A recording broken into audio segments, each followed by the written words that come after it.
həyatında ən unudulmaz illər. Biz birinci sinifə bir yerdə başlamışıq. Ən unudulmaz anlarını uşaqlar bilirəm, mənimlə başlayırlar. Mən də istəyirəm bacardığımdan onlar üçün hər şeyin ən gözəlliyi. Bu bayram münasibətilə mən uşaqlarımızı təbrik edirəm. Valideynlərə göz aydınlığı verirəm. Uşaqlar hələ bir il bundan əvvəl əldə qələm tutmağı bacarmayan uşaqlar indi necə çıxış eləyirlər, özünüz də görürsünüz. Yəni, bu çox sevindirici haldır. Bu təkcə mənim uğurum deyil, həm də sizin uğurunuzdur.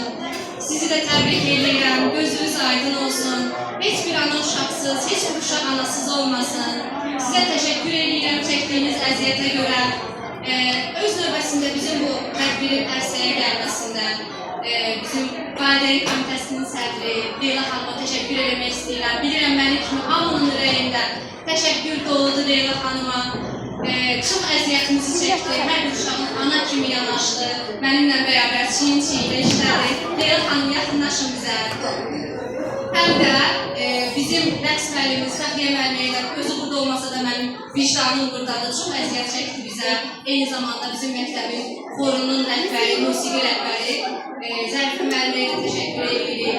Çox sağ olun. İnanın, mənim üçün çox qürur vericidir ki, mənim uşaqlarım bu cür çıxış elədilər. İndi balacadırlar, səhv olar.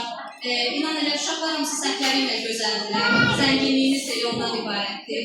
Eyni zamanda bugün bizə 2 qat bayramdır. Bugün həm də bir büyük uşaqların müdafiəsi günüdür. Eyni zamanda bu bayram münasibətilə uşaqlarını təbrik edirəm.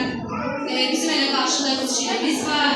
İnşallah ki, bundan gözəl tədbirlərimiz, çıxışlarımız, indi çətinliyimiz olsa da qarşıda gələn illərdə öyrəşəcək, bütün çətinliklər yaşanacaq.